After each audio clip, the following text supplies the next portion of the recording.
What's up à vous les catch addicts et bienvenue dans cette nouvelle vidéo et c'est un plaisir de vous accueillir aux commentaires aujourd'hui. Et on se retrouve pour la review du SmackDown du 31 juillet 2020. Vous êtes prêts? Que show commence! Donc le show commence avec Bray Wyatt qui nous accueille dans son Firefly Funhouse et on peut voir que Bray Wyatt a des lunettes de plongée et il y a des algues autour de lui. Donc Bray Wyatt nous explique qu'il est parti à la recherche de Braun Strowman et que ses recherches ont été un échec. Donc pour information, Bray Wyatt et Braun Strowman se sont affrontés à East-Moose dans un match des marais de la famille Wyatt. Et que à la fin du match, on a Bray Wyatt qui est parvenu à porter son Medibreaker pour entraîner Braun Strowman dans les marécages. Donc Bray Wyatt nous a grosso modo expliqué qu'il a entraîné Bray Wyatt, que Bray Wyatt a entraîné Braun Strowman dans les flots et qu'il ne l'a pas trouvé. Donc suite à cela, Bray Wyatt nous dit qu'il espère que les alligators ne l'ont tout simplement pas dévoré. Et donc Bray Wyatt nous dit qu'il est ici pas pour faire du mal à Braun Strowman, mais plutôt pour l'aider. Et là, on a Bray Wyatt qui prend son air sérieux, qui dit qu'il est libéré et qui veut quelque chose que détient Braun Strowman. Donc pour information, vous avez tous deviné, il s'agit du titre universel détenu par Braun Strowman. Et donc Bray Wyatt explique que personne ne sera en sécurité tant qu'il n'aura pas ce qu'il veut et il nous dit « Let me in ». Donc tout le monde a compris, il s'agit de The Fiend. The Fiend est réveillé, il veut le titre universel détenu par Braun Strowman et tant qu'il n'aura pas mis la main sur ce titre, personne ne sera en sécurité. Et donc là, on passe au premier match de la soirée, première défense de titre, car en effet, ça a été annoncé, on aura 2 défenses de titre ce soir.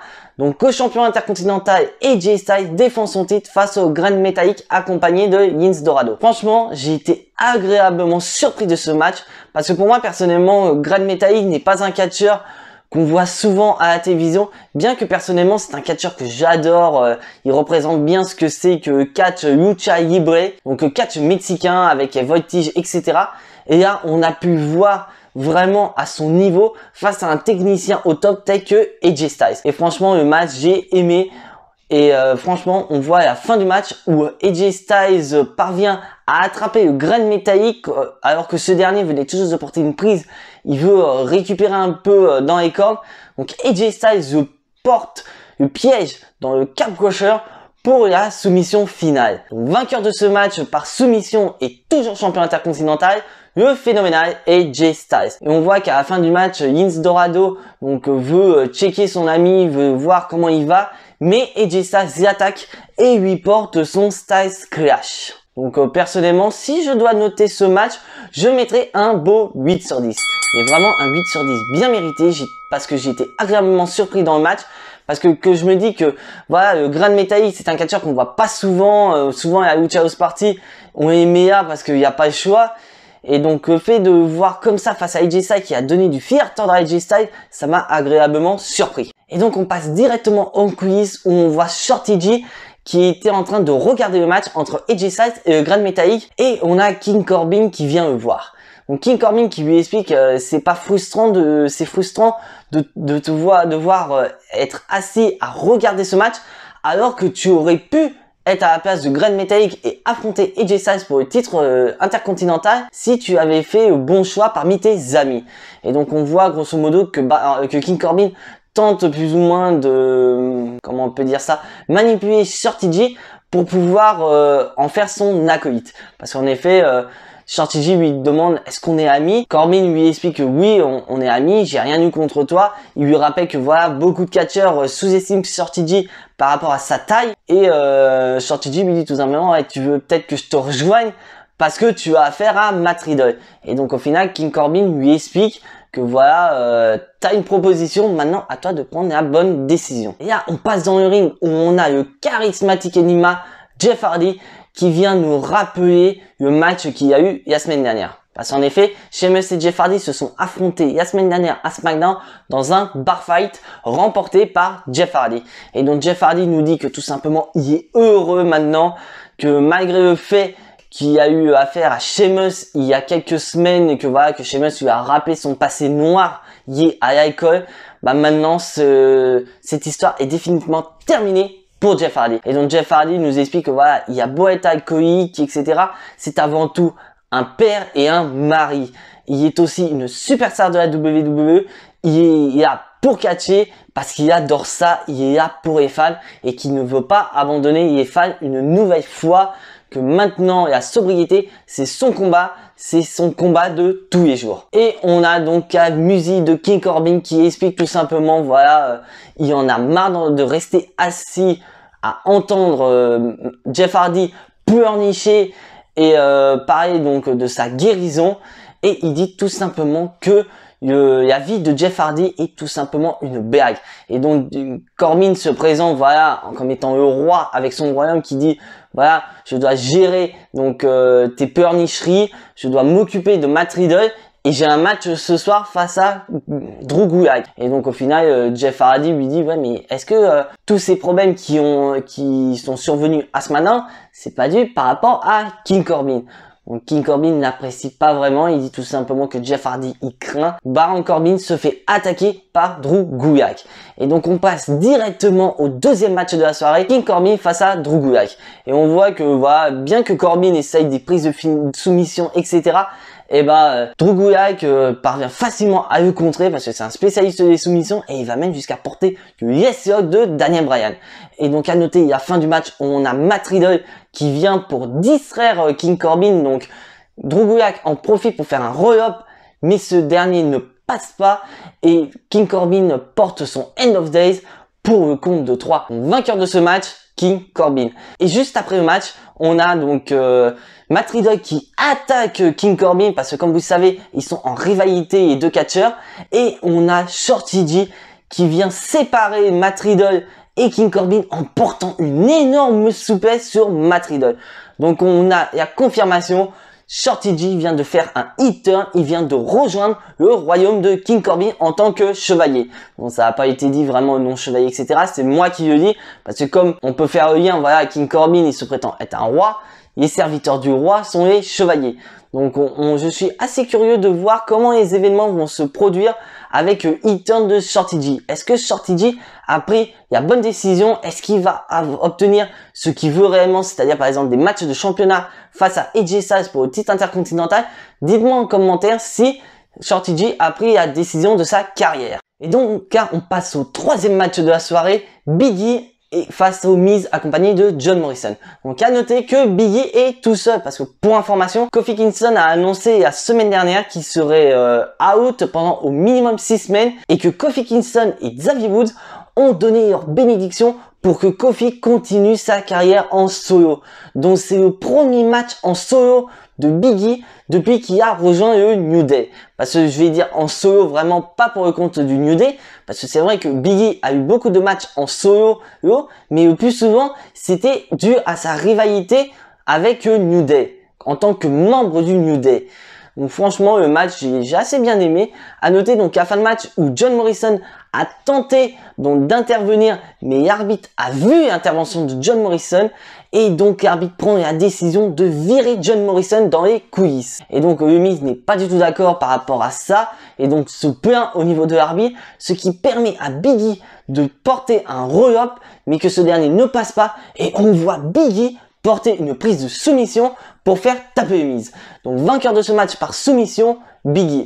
Et franchement, je suis hyper surpris parce que moi, je suis Big E depuis la NXT, donc l'époque où il faisait des tombées au compte de 5 et je n'ai jamais vu Big E remporter un match par soumission. Et donc là, je suis agréablement surpris de ça et je suis curieux de voir si cette prise qui a porté au Miz est sa nouvelle prise de finition. Et donc au final, premier match en solo de Big E, première victoire pour Big E. Le push de Big E, je pense, va être encore plus gros. Et j'espère sincèrement pour moi que Big E aura une opportunité pour le match intercontinental détenu par AJ Styles. Parce que pour information, Big E est un ancien champion intercontinental.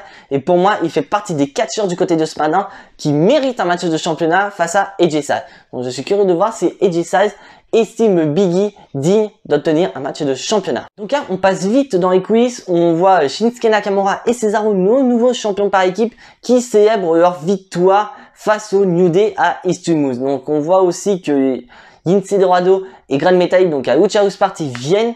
mais ils sont vite virés par Shinsuke Nakamura et Cesaro en leur disant que c'est une fête réservée aux champions et que ces derniers ne le sont pas. Et on continue dans les coulisses avec Sheamus qui nous explique qu'il n'aurait pas dû choisir d'affronter Jeff Hardy dans un bar fight parce qu'il explique que comme Jeff Hardy est un alcoolique, le fait de l'affronter dans un bar, ça va tout simplement le rendre plus fort à chaque fois que Sheamus se frappe avec une bouteille. Donc grosso modo, il explique que tout simplement le bar fight face à Jeff Hardy était un match handicap. Donc Sheamus nous explique voilà, il n'a pas d'excuses suite à sa défaite et il dit que voilà que comme Jeff Hardy est un addict, un jour ou l'autre, le temps reprendra son cours. Donc ça veut dire grosso modo qu'un jour ou l'autre, Jeff Hardy retombera dans l'alcool. Et donc Sheamus confirme que sa rivalité avec Jeff Hardy est terminée et que maintenant c'est une très mauvaise nouvelle pour l'ensemble du roster de SmackDown. Parce qu'en effet, Sheamus vient d'expliquer que tout le vestiaire de SmackDown est maintenant son problème. Qui va devenir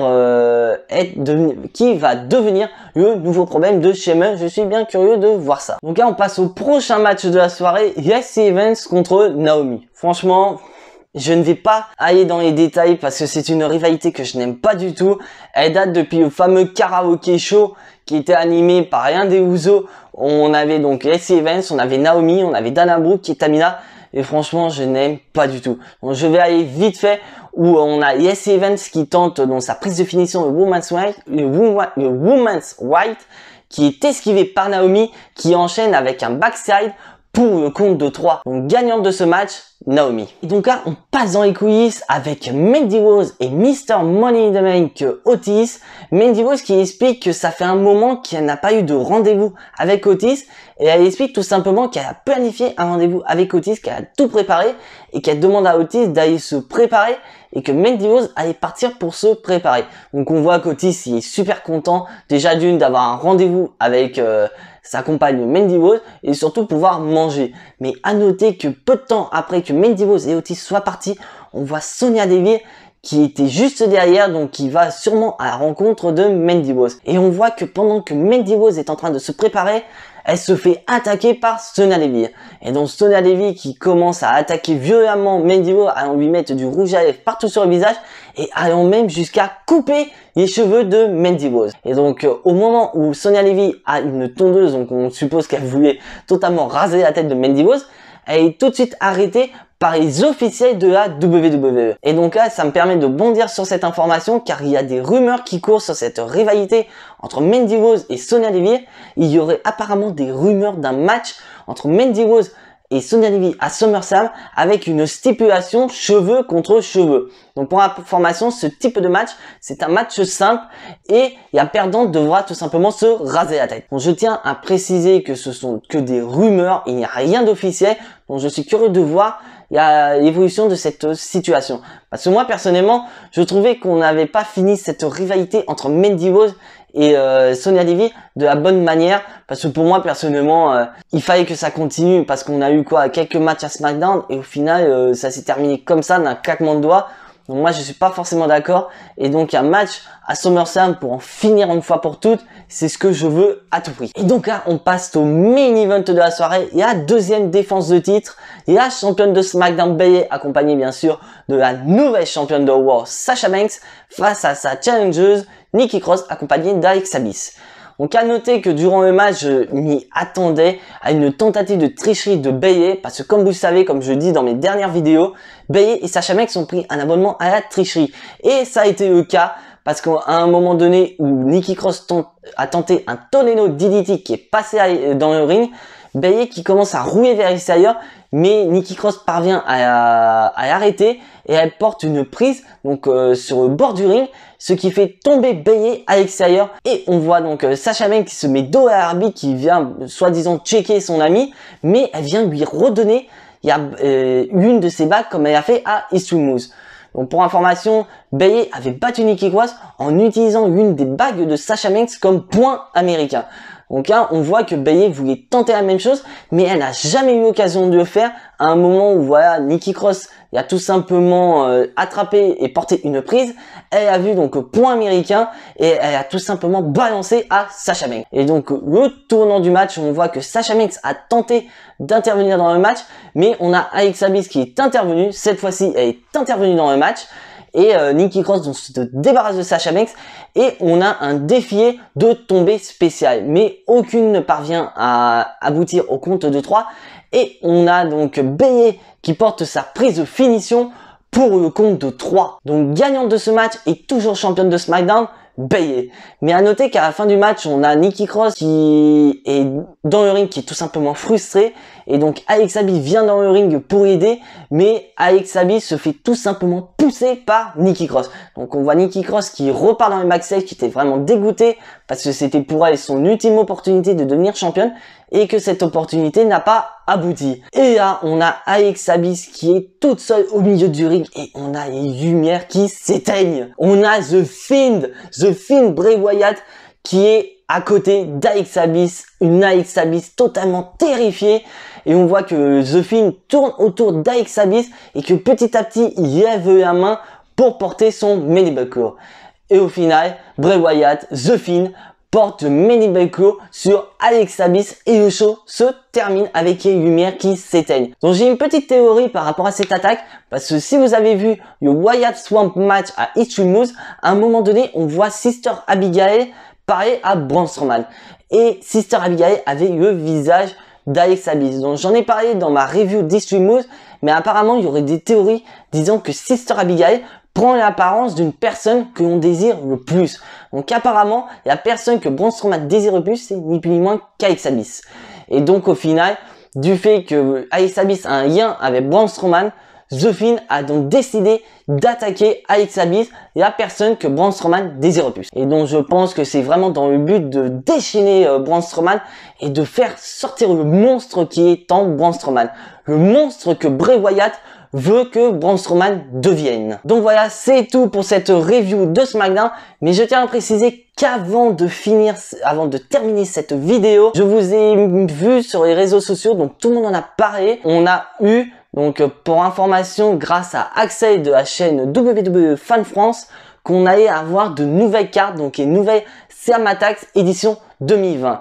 Donc à la base, ces cartes devaient sortir donc le 30 juillet. Donc moi personnellement, en tant que fan de catch que je suis, j'ai fait tous les magasins depuis le 30 juillet pour m'en procurer. Mais comme je suivais les infos, Axel nous avait informé que suite au coronavirus, les approvisionnements des magasins étaient plus ou moins en stand-by, donc on n'avait pas de date. Donc à la base, on a eu des dates, elles devaient sortir au plus tard mardi. Et donc moi ce matin, donc j'ai continué à faire ma tournée des magasins et j'ai finalement mis la main sur le Saint Graal. En effet, ça y est, elles sont toutes ici. Donc j'ai acheté plusieurs paquets et j'ai aussi acheté donc tout ce qui est en lien avec. Donc par exemple les packs rares de spécial Becky Lynch, Roman Reigns ou encore le Starter Pack. Donc je tiens à préciser que je ferai une vidéo spéciale unboxing des différents produits que je viens d'acheter, parce que je viens de remarquer que ma dernière vidéo où j'ai ouvert donc les boosters de cartes Sermatax a eu beaucoup de succès et beaucoup d'entre vous voulaient que ça continue. Et je tiens à préciser que je compte organiser un concours sur mon YouTube et mon compte Instagram dans le but de vous faire gagner le double des cartes que j'ai obtenues déjà à ma dernière épisode de Koei WWE. Et je compte donc augmenter la mise avec les possibilités que j'ai des doubles en ouvrant ces packs. Donc je suppose que je vais avoir des doubles. Et donc ces doubles ne feront qu'augmenter la cagnotte du gagnant. Donc voilà, cette vidéo touche à sa fin. Comme d'habitude, si vous n'êtes pas abonné à ma chaîne, abonnez-vous à cette chaîne. Lâchez le petit pouce bleu qui fait plaisir à la chaîne. Et surtout, activez la petite cloche pour être notifié des prochaines vidéos à venir. Et puis surtout, faites comme moi, soyez fiers d'être fan de catch et n'ayez pas honte de le montrer. Et donc, la suite au prochain épisode. C'était Jimbo. Ciao, bye bye.